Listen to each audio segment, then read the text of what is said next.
Yo, what's up YouTube? It is I, Otaku Gamer Lord Dre, back again with a little something different. And today what I'm doing is I'm trying to do a little let's play here to get accustomed to this Elgato. It hasn't been working properly since I got it, but I think that has to do with how shitty my computer is. But still, that shouldn't be a problem for it, and yet it is. So I've been trying my best to pretty much get a gameplay video out, but they really weren't great. They weren't good at all. They were shit. So I'm starting it over again for I think it's been like a couple times now, a few times actually. So without further ado, let me just get into it. Today I'm playing Rechain of Memories. And yeah, like I said, this is just to sort of practice using the Elgato. Hopefully it works perfectly this time. I sort of followed some hints on how to get it to work properly, but it doesn't seem like that's going to be the case. However, I'm still going to try it. So without any further ado, let me get right into it. So I'm going to go to New Game, start it off on Standard, Vibrations on, Confirm Settings. So I actually played the GBA version of this game back in the day. However, I didn't play it on a GBA because I didn't have a GBA SP at the time, but I had a DS, and I remember just using the DS backwards compatibility function because, because it seemed like, the Game Boy Advance games ran a lot better on the DS, because you had a better backlit screen, you had better sound, all of that good stuff. But I thought that the GBA version of this game was great because that was the original version. It had great graphics, great sound. The gameplay, though, like the battles were great because it was a card battle system, but it worked so well, especially for a first-time thing. It's incredible, to say the least. But the game doesn't have a lot outside of that. Like, there aren't a lot of puzzles or anything like that, or exploration or anything. It's just basically you slogging through, essentially dungeons, dungeon rooms, and, fighting your way through shit and then facing a boss.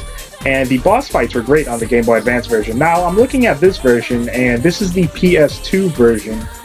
That is, they basically did a high definition thing with it. And the thing is, I remember this PS2 version coming out, but I was like, I'm never getting it because I played the Game Boy Advance version. But I appreciate the fact that they made a PS2 version, and I remember looking at footage of it, and it was like they took the time out to basically make everything in the Game Boy Advance version like play out as a fully featured console game. Like the Game Boy Advance version, for instance, the graphics are great, but the cutscenes were basically you just reading stuff.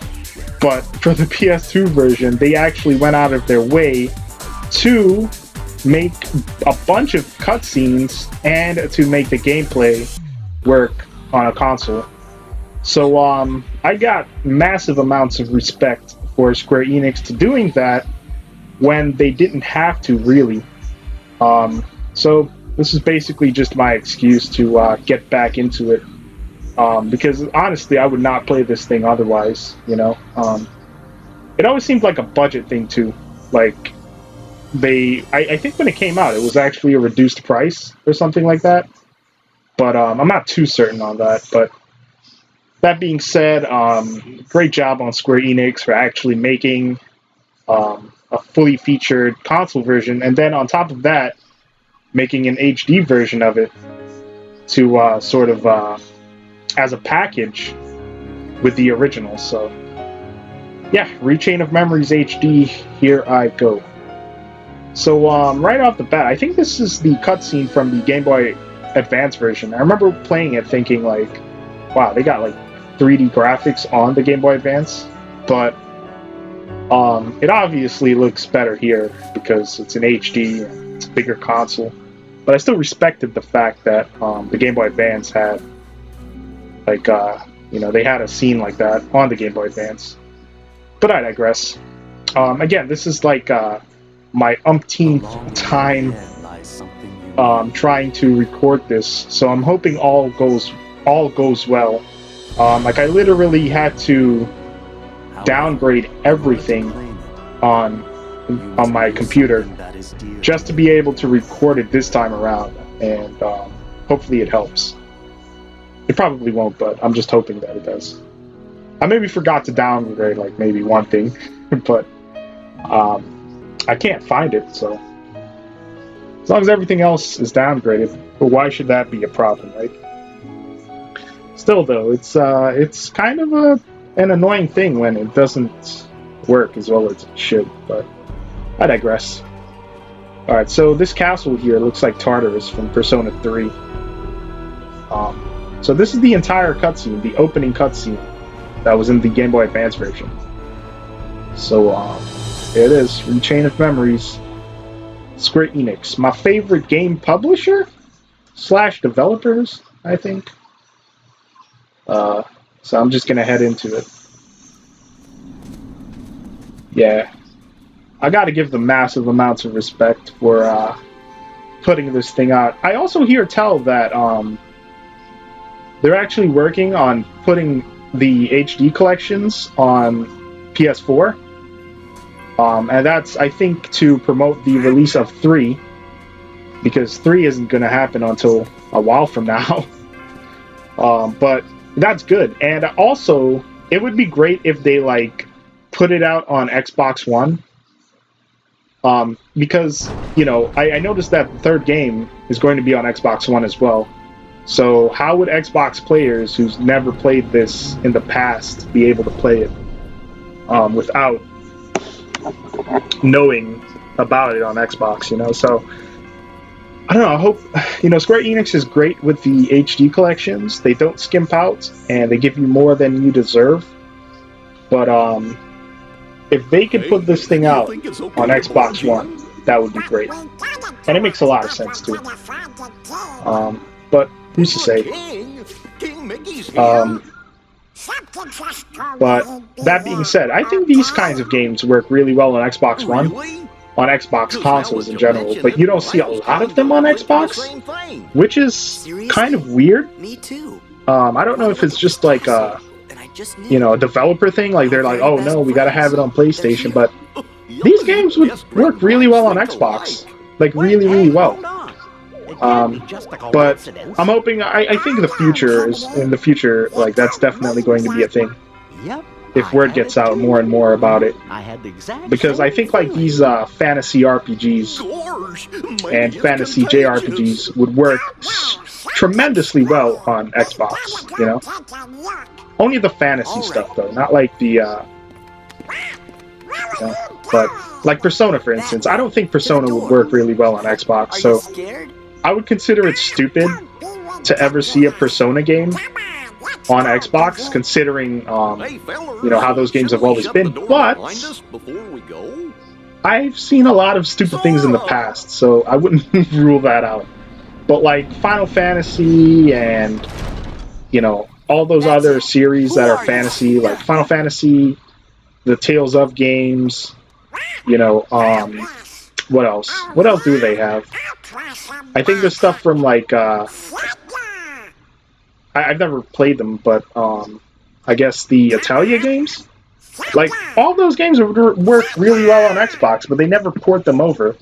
Like I can tell you right now, my Xbox One doesn't get a lot of love because I'm mostly into you know, these kinds of RPGs, because they're just lighthearted fun. You don't really have to do much to get into them. But at the same time, it's like, I don't know, like Xbox, they don't take a chance to put them out on Xbox because they're afraid that their games might fail. And the reason why is because they always put the wrong stuff on the Xbox, and then it fails, and they're like, well, why it gotta be like that? And then they just give up. And it's like, no, guys, you're not getting it.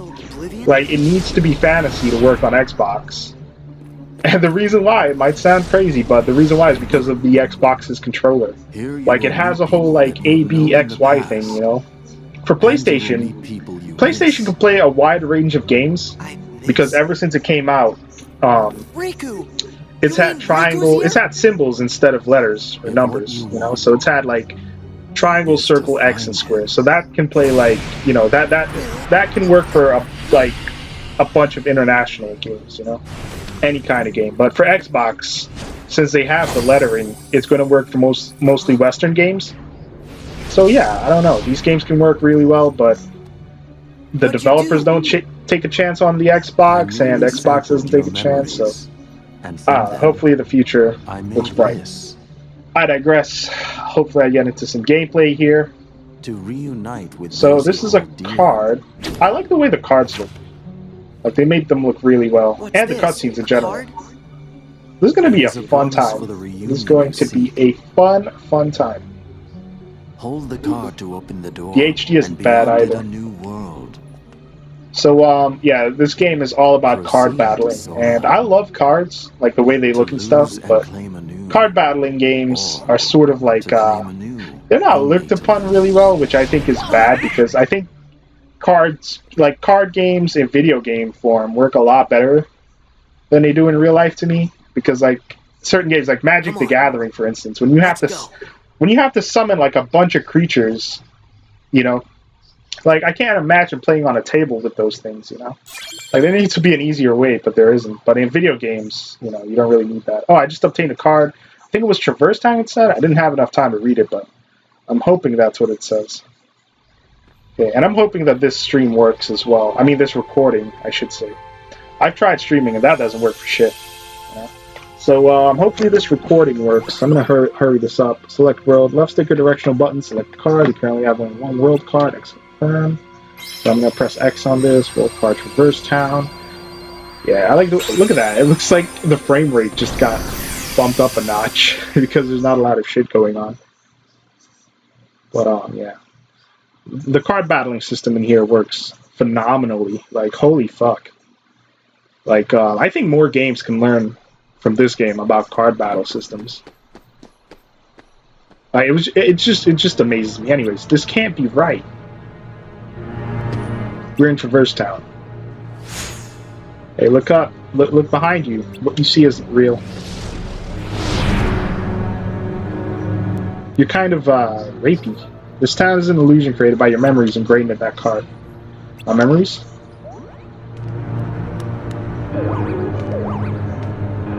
Forget about that. Sorry, we lost Donald and Goofy. Donald? Goofy? Guys, where are you? They were murdered by that guy over there.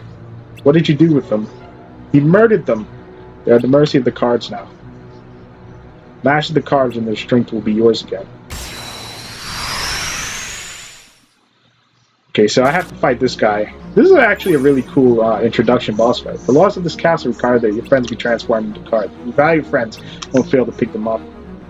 Left stick move, right stick click around, R3 button, face front. Okay, cards you pick up are added to the top of your stack. Use them and your friends will come to your aid. Alright, X use card. Use this card. He's just eating those fucking blizzards. Cards you use vanish, but they will reappear to aid time again. Cards are the hearts of your friends. Everything in this castle is ruled by cards. When an enemy or door confronts you, cards are the only way to proceed, but you must forget your own strength. Okay. Circle jump, square dodge roll. Got to do that. First thing for yourself, move then. I don't know what he said. Anyways, X use card. You know how to use your strength, but it would be of no use if you lose sight of your opponent. I wonder if you can catch me. R2 target lock release. Okay, that's pretty cool. He's just swaying around like that. Good. Every move you make causes a card to disappear. If you use up all your cards, you'll be unable to act, but there's a solution to using cards until you run out. I'll show you. This guy's training me while I beat the shit out of him. Or attempt to. Like, he's clearly eating all of my fucking moves. It's pretty cool when you got guys that are like that fucking powerful.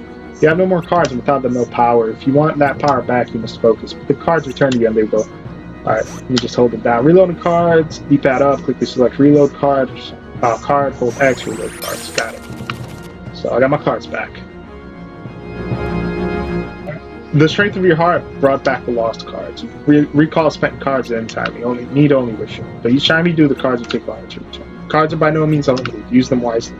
Anticipate the flow of battle and choose the most effective cards. You may use any card in your deck. Okay, L1, cycle cards left, R1, cycle cards right. Alright. Just hold it down. Okay. 4 card types you use in battle are grouped into 2 wider categories. This category includes attack cards, magic cards, and item cards. Same category consists entirely of enemy cards. These cards from different categories. Select button, change categories. Got it. That Heartless card, what the fuck is that? Cards will empower you, whether you're attacking or defending. It's up to you to decide when to attack and when to defend, and not forget that.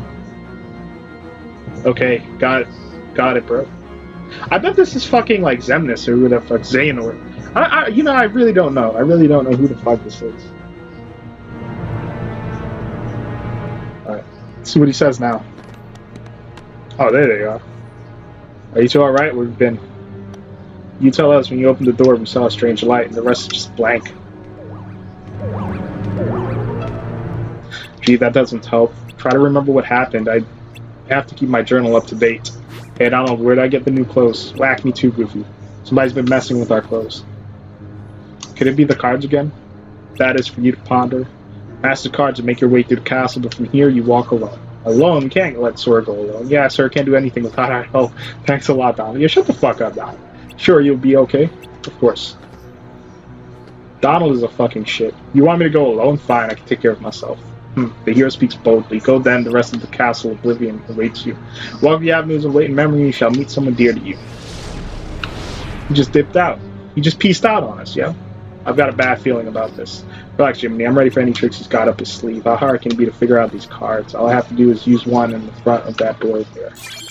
Card obtained, Key of Beginnings. Alright, so I'm just gonna use this card, get into a skirmish, head to the save point, and call it a day, because I really gotta check on this recording, just to make sure it came out okay. I don't know what the fuck the deal is with this Elgato, but why is it that hard to record gameplay? It's stupid. Anyways, Traverse Town, yeah.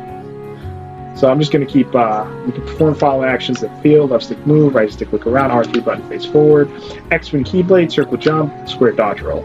Got it. Fucking barrel. Donkey Kong. Striking objects in the field with your keyblade yields various results. Try striking the barrel.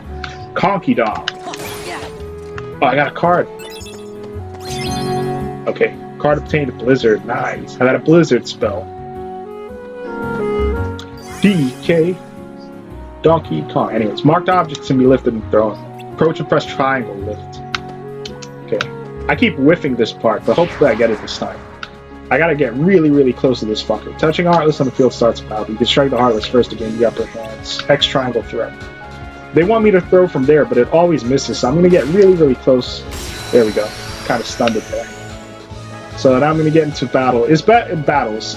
It's best to just stack cards with triangle than to do anything else in this game, because later on it's useless to just fucking attack with the X button. I'm just going to keep stacking cards and keep hitting them. Besides, stacking cards is the only way to get like really powerful combos going, so yeah. I like how I just reloaded all my cards like that with that elixir or whatever. So that was a pretty quick battle. Card obtained, Tranquil Darkness. Alright, so I'm going to try to speed through this just to get to the save point. Oh, doors in the field, press triangle in front of the door. Press triangle here. Alright. To proceed to the next room, you need a map card. Map cards are used to synthesize new unexplored rooms. First, select the map card you want to use. Left stick select card, X confirm, circle cancel. L1, R1 switch card types. I'm going to use this. Number you see in the middle of the screen is the criterion for opening the door. The criterion displayed now means that the door open with a value of 1 or greater. You need to pick a card that meets this criterion. Cards have marked values from 0 to 9. 0 cards marked 0, special cards which meet most criteria. The card without a marked value is a key card. Key cards only use the special doors. Sorry. So that's a Moments Reprieve card. I'm going to use that. I only have one of it, so got no choice but to use it. Use it and abuse it. Okay, so I'm going to go here, and this is about where I'll end it, but I have to hit that save point first. The scrolling cursor in front of Sora is called the save point. Stand here and press triangle to open the save menu. Alright, so I'm going to jump up here. I'm going to save my game again, and I'm going to check on the recording for this video. Hopefully it works really well. And I gotta say, I'm gonna say goodbye, guys. But let me just wait till it saves first. Okay, so goodbye, guys.